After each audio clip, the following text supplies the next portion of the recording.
वर्तमान समय कलयुग का समय चल रहा है। कलयुग से पहले जब भी कोई व्यक्ति भगवान की पूजा आराधना साधना करता था तो जिस भी देवी देवता की वह तपस्या की जाती थी वह साक्षात प्रकट होकर अपने भक्तों को दर्शन देकर वरदान दिया करते थे। मगर कलयुग में ऐसा कुछ नहीं होता। कलयुग में भी सभी देवी देवता समय के साथ साथ देवता अपने विग्रह रूप से प्रकट होकर विभिन्न स्थानों पर स्थापित हुए और अब वर्तमान में देवी देवताओं की मूर्तियां प्रतिमा स्थापित की जाती है। कलयुग अपने चरम सीमा पर है। ऐसा नहीं है कि कलयुग में धर्म का नाश हो गया या लोग नास्तिक हो गए हैं, बस आराधना और तपस्या के तरीके बदल गए हैं। अब देवी देवताओं की कृपा पाने के लिए पहले जितने कठिन तपस्या नहीं करनी पड़ती।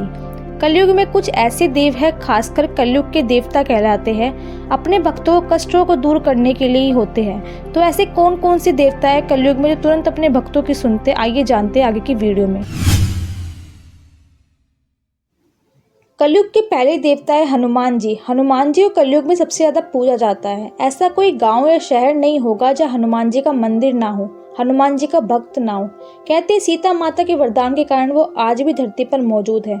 हनुमान जी परम शक्तिशाली है, बल बुद्धि और विद्या तीनों के देने वाले हैं। कलयुग में मात्र हनुमान जी के नाम स्मरण मात्र से ही संकट दूर हो जाते, इसलिए हनुमान जी को संकट मोचन भी कहा जाता है। हनुमान जी भगवान शिव के अवतार है। ये सभी प्रकार के सर्वगुण संपन्न है। मंगलवार का दिन हनुमान जी की पूजा आराधना का होता है। हनुमान जी को राम का नाम बड़ा प्रिय है, तो जब भी हनुमान जी के दर्शन करने जाए पहले राम नाम जरूर ले। हनुमान जी की आराधना करने के लिए शुद्धता और ब्रह्मचर्य का पालन करना जरूरी है। कलयुग के दूसरे देव है काल भैरव। हनुमान जी की तरह ही शिव जी के अवतार है। काल भैरव का नाम बड़ा खतरनाक सा लगता है, मगर बाबा भैरव भी कलयुग में अपने भक्तों की तुरंत सुनने वाले देव है। भैरव बाबा का स्वरूप बड़ा अनोखा है। बाबा के 4 हाथ है। एक हाथ में ब्रह्मा जी का कटा हुआ सिर और दूसरे हाथ में खप्पर, त्रिशूल और डमरू लिए हुए है। काल भैरव भगवान शिव के रुद्र अवतार है। इस रुद्र रूप में भगवानों को डर भी लगता है, लेकिन बाबा भैरव बहुत ही दयालु और जन कल्याण करने वाले हैं। शास्त्रों के अनुसार काल भैरव की उपासना कलयुग में शीघ्र फल देने वाली होती है। बाबा भैरव के दर्शन मात्र से ही शनि और राहु जैसे क्रूर ग्रहों का कुप्रभाव समाप्त हो जाता है। बाबा भैरव की आराधना करने के विशेष ध्यान देने की जरूरत होती है। देवी महाकाली, काल भैरव, शनि देव, ये तीनों ऐसे देव हैं जो कड़क, क्रोधी और कड़ा दंड देने वाले माने जाते हैं। कलयुग में लोग स्वर्ण आकर्षण भैरव की साधना कर रहे हैं। स्वर्ण आकर्षण भैरव बाबा काल भैरव का स्वात्विक रूप है। कहते हैं इनकी पूजा साधना धन प्राप्ति के लिए की जाती है। काल भैरव के स्वात्विक रूप को दूध और मेवा अर्पित किया जाता है। काल भैरव को रात्रि का देवता माना गया है। इसी कारण से काल भैरव बाबा की साधना रात्रि के 12 से 3 बजे की जाती है। बाबा भैरव की सवारी कुत्ता है।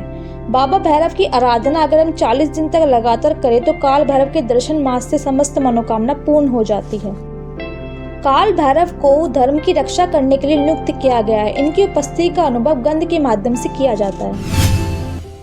कलयुग के तीसरे देव खाटू श्याम जी। हिंदू धर्म के अनुसार खाटू श्याम जी कलयुग में श्री कृष्ण से वरदान प्राप्त किया था कि वे कलयुग में उनके नाम श्याम से पूजे जाएंगे, इसलिए खाटू श्याम बाबा को कलयुग के अवतारी भी कहा जाता है। श्री कृष्ण बर्बरीक के महान बलिदान से काफी प्रसन्न हुए और वरदान दिया कि जैसे जैसे कलयुग का अवतरण होगा तुम श्याम के नाम से पूजे जाओगे। कलयुग में जो भी श्याम नाम से तुम्हें पूजेंगे ऐसे भक्तियों का तुम्हारे नाम मात्र से उच्चारण से ही कष्ट दूर होंगे। जो भी भक्त खाटू श्याम को देख दर्शन करेंगे उनकी समस्त मनोकामना पूर्ण हो जाएगी। खाटू श्याम बाबा का प्रसिद्ध और चमत्कारी मंदिर राजस्थान के सीकर जिले में स्थित है, जहाँ करोड़ों की संख्या में भक्त श्याम बाबा के दर्शन करने के लिए आते हैं। और 12 दिन खाटू श्याम बाबा की आराधना के दिन माने जाते हैं। फाल्गुन शुक्ल पक्ष की 12 को खाटू श्याम को एक विशाल मेला भरता है। पूरी दुनिया ने खाटू श्याम के चमत्कारों को महसूस किया है। इनको महाभारत काल से ही पूजा जाता है। कलयुग के चौथे देव है शनिदेव। शनिदेव का नाम सुनते ही लोग डर जाते हैं, सहम जाते हैं। शनिदेव का प्रकोप हर युग में रहा है। ग्रहों में शनि को क्रूर ग्रह माना जाता है, लेकिन शनि शत्रु नहीं मित्र है। शनिदेव को न्याय देने वाला देवता भी कहा जाता है, यानी कि शनिदेव न्यायाधीश या दंडाधिकारी की भूमिका निभा रहे हैं। तो शनिदेव न्याय के देवता है, दंडाधिकारी है। कलयुग में शनिदेव को न्यायाधीश भी कहा जाता है। यह शनिदेव का कार्य है कि वे संसार के सभी जीवों को उनके कर्मों के अनुसार फल प्रदान करें। अच्छे को अच्छा, बुरे को बुरा परिणाम देने के लिए ही उन्हें नियुक्त किया गया है। पौराणिक मान्यताओं के अनुसार ज्येष्ठ अमावस्या शनिदेव के जन्म का दिन है, इसलिए ज्येष्ठ अमावस्या को शनि जयंती भी मनाया जाता है। इसी दिन शनिदेव की पूजा अर्चना कर उनको प्रसन्न किया जाता है। शनिदेव भी अच्छे कर्मों करने वालों को, सभी को सम्मान, गरीबों और जरूरतमंदों लोगों की मदद करने के लिए शीघ्र प्रसन्न होते हैं। शनिदेव का दिन शनिवार है। शनिदेव को उन्हें तिल और तेल चढ़ाने से प्रसन्न होते हैं। शनिदेव को काला रंग पसंद है। शनिदेव को प्रसन्न करने के लिए कार्य वस्त्र धारण करने चाहिए और काली चीज़ों का ध्यान करना चाहिए।